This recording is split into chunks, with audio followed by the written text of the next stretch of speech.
Hello. Welcome to the DAMM show.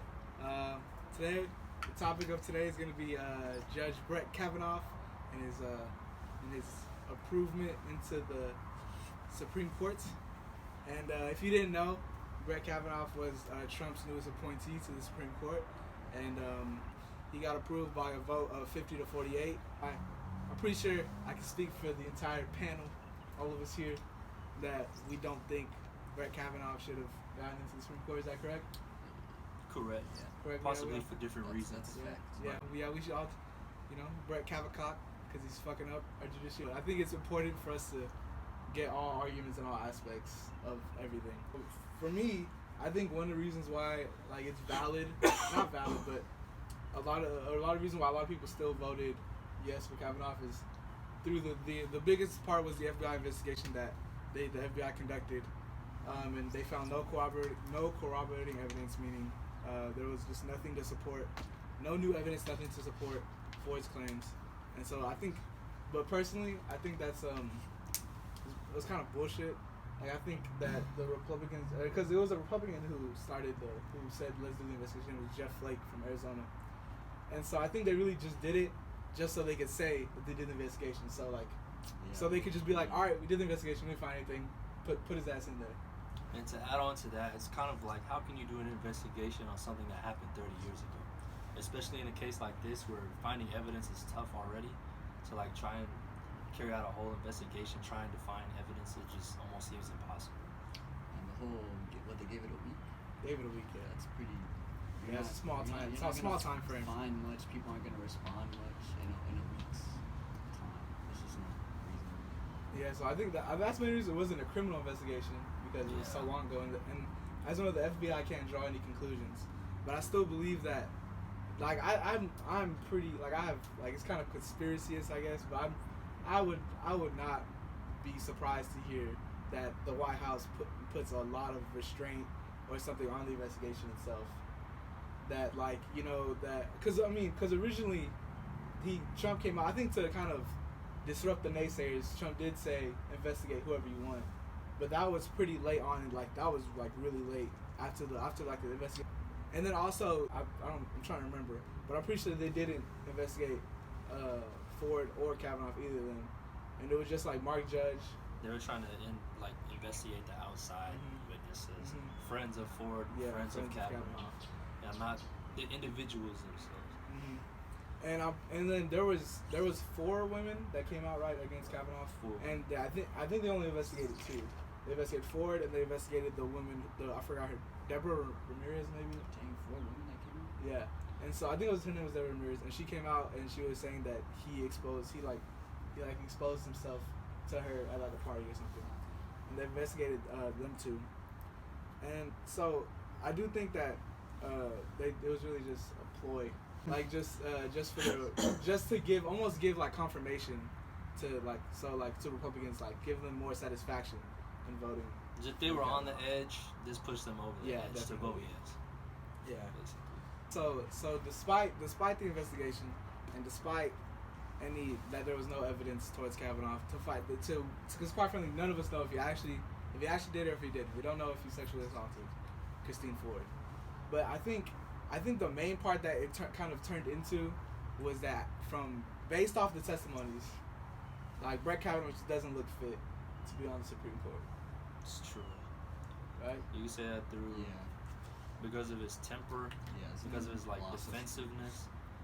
He was easily attacking the other senators whenever they were, or the senators whenever they were trying to ask him simple questions.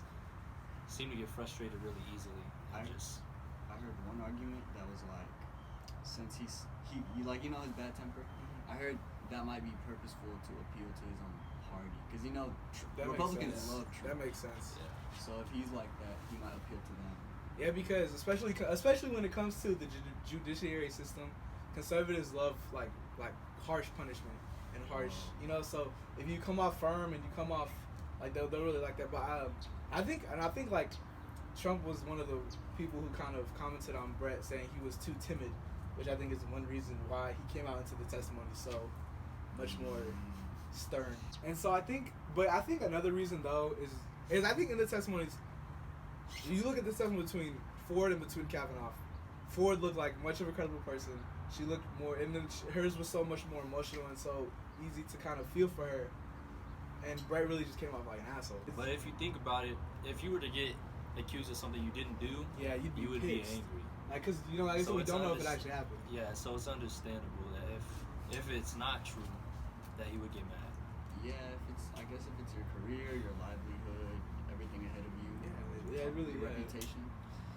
And it's hard on my family too. A little angry, but to be as, you know, you feel like he's kind of overdoing it, but he was overdoing kind of like what Alan was saying, like just to appeal to his conservatives, Republicans, to come off as manly.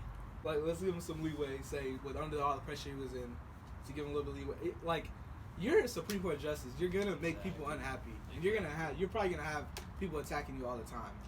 I think that's gonna become a part of the job. cool. Yeah, and so I feel like that's not a great argument, and especially with Supreme Court justice, they uphold the law. They don't need they need to have like, because especially with a hearing like that, I think it's more of a test of character than anything else. Because you just need to be the cream of the crop to be on the Supreme Court. So to even have any allegations or signs of heavy drinking when he was younger, I think that's another testament of why he shouldn't have been on the Supreme Court. I think the votes were too even though. I would like, why should he be there? That's another, so divided. There was a policy where in order to be put through, in order to be approved, it used to have to be you had to get 60 votes, but that was just changed last year through Trump's during Trump's presidency, he can divide because he wanted to appoint somebody and leave a legacy.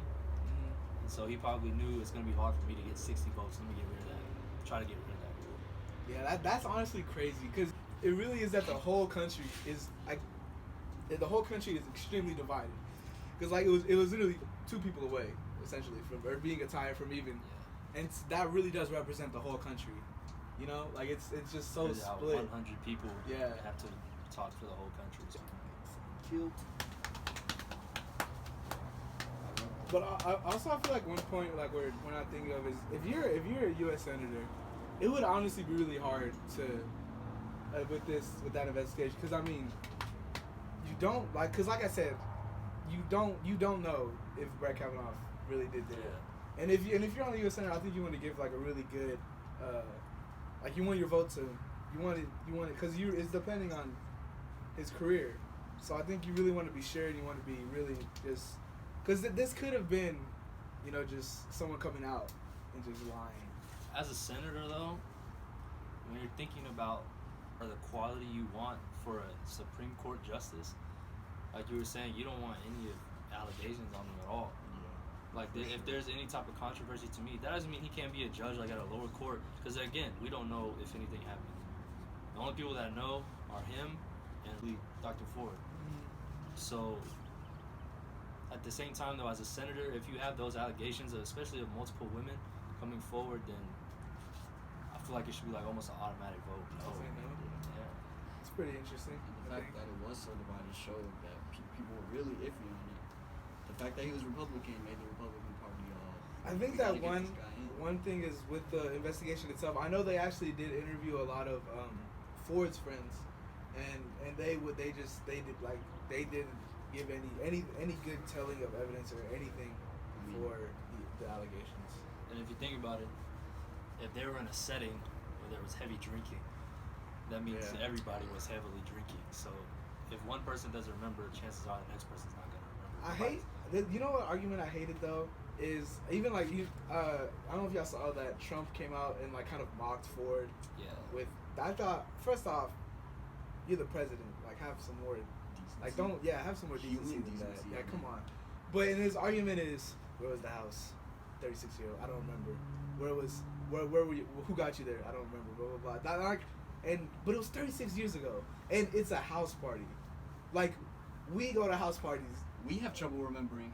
We have trouble remembering. When you go to a certain number of parties, you start to get the events at each party mixed up. And you don't know what happened at what party and what.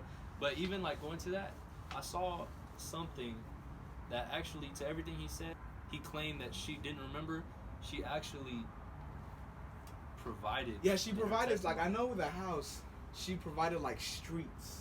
And like she remembered was saying, kind of areas. I remember one specific thing he said. He was like, "Was it upstairs or downstairs? I don't know." But she clearly said, "I went up a small staircase and I went upstairs." And like, that's just an example. But I feel like he's just trying to rally up his supporters and just get the Republicans. Yeah, Trump definitely does that. But he definitely just he has a way of just rallying up his people and even if it's not factual. Yeah. Like animalistic. Not fact based at all. And people just believe it. Yeah. Because they either just have that kind of faith in Trump. Who knows? Who the fuck knows why?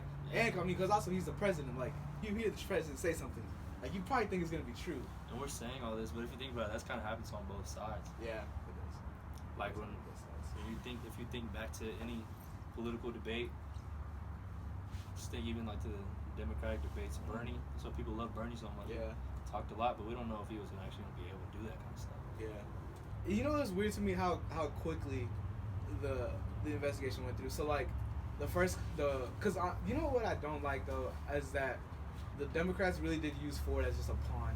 She because I think she went up, the first person that she went to kind of plea out about the allegations was Dianne Feinstein, I think is her name. She's the minority whip, so she's the highest ranking Democrat. Yeah. And so they come up to her and this whole time she wanted to remain confidential. She wanted to remain anonymous.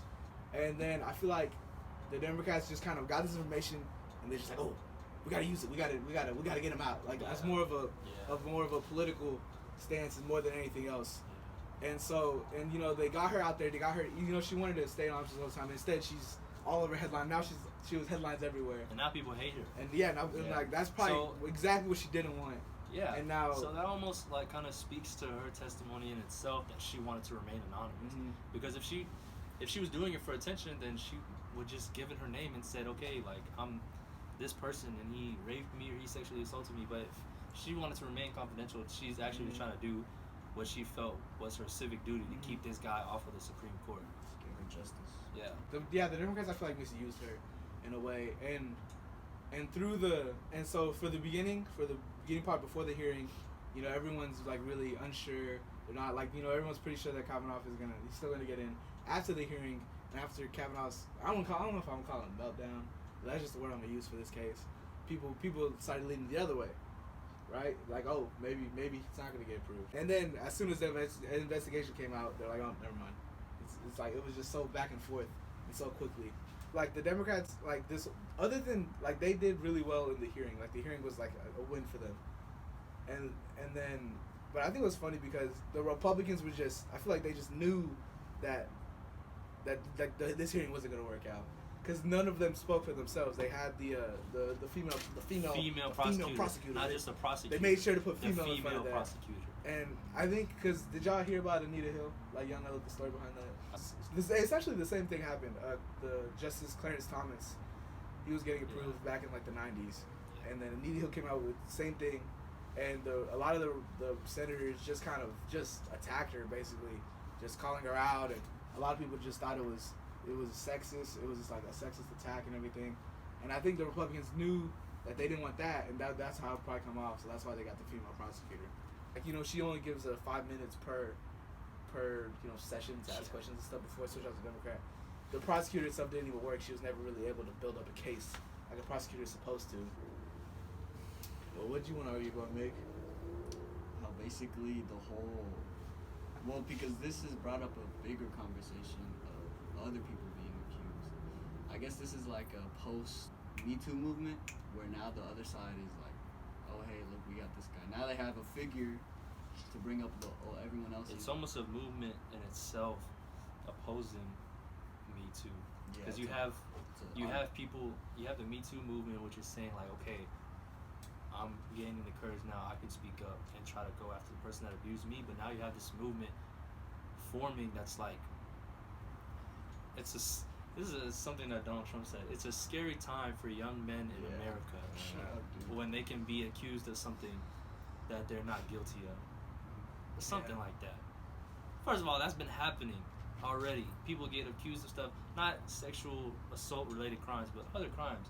That happens all the time. Yeah, that's true. But now that it affects his buddy, his little nominee, then he wants to speak up about it. But yeah, I think that's just a side. I don't know if it's brought up the movement more because I think it's just a conversation. Yeah, it's definitely a conversation, but I think that is true because with the Me Too movement, actually, I say the Me Too movement is one of the more successful movements that actually got some running ground and got off their feet and was actually doing pretty well, but I think one thing is first off, but then with Ford coming out, it's just almost shoving that out completely. Now it's gonna be back to women being scared to talk out, scared to report anything that happens to them. So that really does suck. But I also do feel like there are some protesters on Ford's side that are just taking it too far, because like you said before, we don't know if it actually happened. So I feel like to believe in Ford 100%, believe in Ford's testimony 100% just to, and then even calling Kavanaugh a racist, I think rapist, probably is racist too though. A rapist is a little too harsh on it, because like you said before, there are a ton that to say that a young man should fear for his life of fake out, that's not that's a complete exaggeration. That's not to say it doesn't happen though. There are definitely cases where girls will come, especially in terms of athletes. That's a big thing where the women will come out with talk about allegations and destroy their careers, and it never really happens. Or at least try. Yeah, but I think that's a smaller point to make. I think that's a really small percent of cases that actually happen. It probably is a small number, but the number is still there. You kind of but the whole side of our men are in fear. You gotta. Yeah, that's. We don't need that. I'm not scared. Yeah. Are you scared? Alan, are you scared? I'm not scared. You respect women. Yeah, no, not even all that. I respect women. It's kind of like a meme. Yeah. Self-disrespecting women. But that was a good ass point. I never really thought about that, because it kind of has to turn into that. Same people who tweet out respecting women out here asking for free coochie and shit. But now we have to face the facts. Kavanaugh is on the Supreme Court, and now there is a 5-4 conservative majority in the Supreme Court. And I mean I feel like the way that it did become polarized between parties is so fucking stupid, because the Supreme Court is supposed to be nonpartisan. What do y'all think might come forth with this, with how they kind of rule? I think it's just gonna result in further and harsher gridlock. It's gonna be hard to actually get stuff passed through and actually make change to any issue, because you just added someone else on the court that's just gonna oppose what they had going on. Because I feel like even though the judges that are there right now, they got appointed by their respective presidents, and those presidents had their own party. Very true. But they had, at the same time, they're kind of neutral and unbiased in their decision making. Senator Booker actually asked Kavanaugh during his hearing just simple questions like, would you be okay with, or is it okay to fire somebody because of the color of their skin? And he wouldn't just give the direct answer of no, that's not okay. He came up with different answers, almost formalized. He was like, I have multiple minority interns and stuff like that. Just say no. So he was eventually trying to lead up to the question of, would you fire somebody because of their sexual orientation, because they were gay, which is an issue that's probably going to be presented into the Supreme Court. So Kavanaugh, not wanting to influence his votes, wouldn't answer the question. Because I know in Texas, specifically, it's legal to fire somebody if they were gay. Is it really? Yeah. I thought about it. So that's why I know it's that is crazy. In some states. No way. Dude, it is. Dude, but wait, I think that hasn't passed through in some states yet. So I'm pretty sure that's going to be an issue that comes forth. And you already know how one judge is going to vote on it. So, I feel like there should never be a bias when it comes to serious issues like that. But can't jobs just make up reasons for why they fire you then? Yeah, they can. They can. Yeah. So, but at that same time, you can't just make something up with no evidence. So, if you have an employee that's doing quality work and you're like, I'm firing you because the quality of your work is poor, then you can go back and see their work is not at a poor quality. Just say that person is gay. And you have a homophobic boss. Yeah. So I think, but you did bring up a great point, because even though we say The Supreme Court is supposed to be nonpartisan. It always will be, and it always has been. Whatever president is currently in their term, whatever justice they appoint, it's always it's their pick. It's their nominee. It's their to force their agenda, all that other stuff. So it's not like this is new. It just sucks, but I think it's whatever. That's true, because it's common knowledge, I guess, in politics that your longest legacy will be the justice that you appoint. If you're able to appoint a justice, that's what's gonna really leave a mark. And Trump. Yeah, Trump got one. Yeah, he got two actually. There's two justice appointees right now with Kavanaugh. I forgot the other guy's name. I don't remember, but he's had two now. That sucks. And so I think this is true. It's just now nothing's gonna happen because I think with the midterms coming up, by the way, go vote. The Democrats do hope to get look at the sticker. Peep the sticker. Zoom in on the sticker. sticker. To get for the Democrats to get more control of the House or the Senate. And that's one of the reasons why they tried to get the confirmation hearing pushed back so far after the midterms. Oh my goodness! What? I didn't even put that together. Yeah, dude. Like honestly, like a lot of it because that BS. always happens. Like Congress and everything usually switches during midterms. Yeah. So if that was to happen, if they wouldn't have been able to push the vote back past November 6th, past November 6th, then this could have went a completely different way. Definitely. That's one reason why they were really just trying to stretch it. And the Republicans were just, let's get his ass in there. I think if they do get a hold of the House or a hold of the Senate, and laws try to get passed through, and any of them goes to the Supreme Court, now most likely they will get turned down or declared unconstitutional. Which sucks because as we know, Supreme Courts are for the rest of their lives, so we could have a conservative Supreme Court for the rest 40, 50 years. Yeah, crazy. Maybe not 50. A lot of them are kind of old. No, dude, the average is like 75 or something like that. Like, dude, the Supreme Court justice is old. That's what I'm saying. And and so. But he's not. You can resign. So you can resign. It's the only resignation. But really, they only resign if they think they're too old because they feel like they can't do it anymore. If they're too old. Okay, and you know what I just heard about?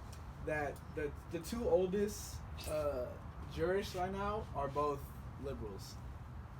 Wow. So they're probably the next two out. So if they go anytime soon, it will just be two more conservatives going into the. They gotta try to hold out till 2020. Yeah, they're gonna try to make office. But I think the biggest issue that people see coming up is with if Roe v. Wade was ever to be overturned.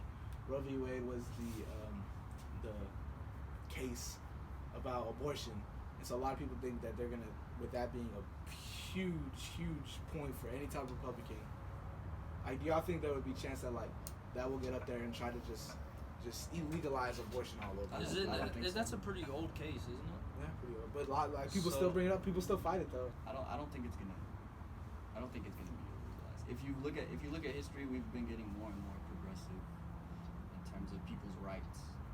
Yeah, but now the highest of the court of land, Supreme Court, would be leaning a certain way. But if all of the people are leaning for one thing, I don't think so. The people don't have a say over the Supreme Court. But everyone amongst themselves, what they want, what they don't want. Supreme Court. If you think about it, they're still supposed to defend the Constitution. That's all they're there for. That's true. It's a scary thought. It is. Low key though, it's crazy that abortion is just such a huge topic in the government. Like, it shouldn't even be a governmental. What percent of the government is male? Yeah, hella. I feel like most of them were wealthy, and so whenever their wife was pregnant, it's like, we got it. We don't got to worry about anything. But a lot of times, just like not even they're that. guys. They just of that too. They don't have to have nothing to relate to. They can't. They really can't have a say unless it's like your kid. I guess you can be like, I want my kid, but I mean at the same time, still like you're not the one carrying it for 9 months, and then have to kind of put your life on hold. It's crazy. For sure. I just think they can't relate to the people who would want to have an abortion, to collect it. You can't. They can't. I'm agreeing with you. Like, they would think that because they would never have to deal with that possibility. Y'all remember when gay marriage was legalized, bro? Yeah, that shit was crazy. That's what I brought up. That's that what happened. I just looked up on my phone what the case was called, Obergefell versus Hodges. Cause I feel like it was always a movement, but like, then just one day we woke up, hey, gay marriage is legal, and maybe it's like that with abortion one day, bro. Like, you don't even know. I don't see why that was. I wonder. But that's a move in the right direction for civil rights. No, that's what I'm saying. But right now it's legal. Yeah. If they were to overturn it, it would become illegal, which would be a step back. instead of a step Could forward. they go back and Yeah, you can. Would they really want to? People would hate. They'd get them the hell out of there as soon as they could. You Wait, can't. what are you talking about? People they'd elect president if they saw that this Republican Party was voting this way, they would steer away from it because people want to marry whoever they want to marry. Dude, They're not gonna vote for the president who's do Republican. It's just gonna sway them more Democratic. You know what country you live in? yeah, for real. I know, but I'm talking about just us. There's a lot of homophobic racists out there. And they're getting stronger. They're getting stronger with their new leader. I don't think they're getting. They definitely getting more. They're getting more of a voice. I think definitely. Like short term, they're getting. And they're strong, less scared. But over time, it's like a hill. As a population, I kind of agree with you.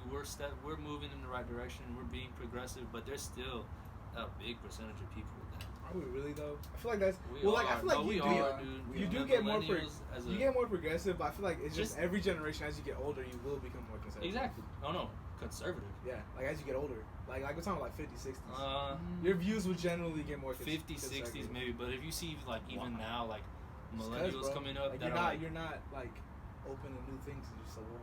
And you've known life. I honestly don't think that's gonna. I feel like maybe that's the majority. I don't think that's gonna. You know, I don't think I'm gonna sit there and be like, yo, you can't do this, you can't just let people. Cause there's definitely like old people out there who get it, like people who are like 60, like they understand that like they believe, but I feel like for the majority it's like that because because just think about it, like someone who's 70 right now, when they were like 50, 60 years ago, crazy racist. We still live in that, bro. I know, but it's not. It's not the same. Crazy. It's not the same. Yeah, bro. But think about it. Like okay, I'm people like that are 70 now lived through the 60s. They lived through and the Civil Rights Act. Yeah, all of that. They lived through that. So they still have those kind of people that are growing up now. Are think about it. Just think about it. Listen, think about it. Your sister, she's not gonna know that gay marriage was illegal. Yeah, that's not gonna be a thing to her. But I'm just saying, I think it's just with time, bro. Like think about it, we're living through the Trump administration. Like I feel like in 50 years, this shit gonna be the textbooks talking about him and his fascism or his hate or his use of fear. Yeah. So exactly. So I feel like it's not the same. So which further proves let's think about it. In 50, society as a whole is progressing. Just as we move on, I feel like that's just 100%. That's just like almost scientific fact. Almost that doesn't stop. That doesn't stop. Because if you assume any type of improvement from the 1700s to now, we've come a long way. So what's to say that we'd start moving backwards? I know. I'm not saying we move backwards, but I'm just saying it's like there will always be moving forward, and there will always be like. But it's all. Wait. There's always gonna be those people, but I just feel like over time, there's nothing that can stop. Hopefully, we become more accepting of each other in every aspect. But there would just always be the conservative. But so let's say hopefully that number just let's say in 50 years, let's say in 50 years, in 50 years, like for fucking some weird ass liberal reason, hurry up. People want to start marrying puppies and shit. No, you say that, but 100 years ago they'd be like, what if I married a dude? What? Dude, there's been gay people around forever. Yeah, but there's been people fucking dogs forever. No one. Did you just refer to a homosexual? You're comparing. Dude, I'm not comparing that. I'm just saying it's. You are comparing it. I'm not comparing it. I'm not making a comparison. I know what you're saying. It's okay though. Nah, we're not gonna get there. Or let's say with the gender, like I want to identify as a fucking microwave. Like you don't know what people will be like in 50 years. Alright. Well, I was gonna say, wait, have y'all heard the only reason we're or like the big divide right now is the whole conversation is like wealth distribution. Yeah. I think later the parties are gonna dissolve and become like more. We're just gonna argue about where money should go, where this should go, not rights. I think we're gonna get to a point where rights are everyone's equal. Yeah, there's true equality for the most part. But there's still gonna be some things like only inequalities would be through wealth distribution. Yeah, things like that. Classes.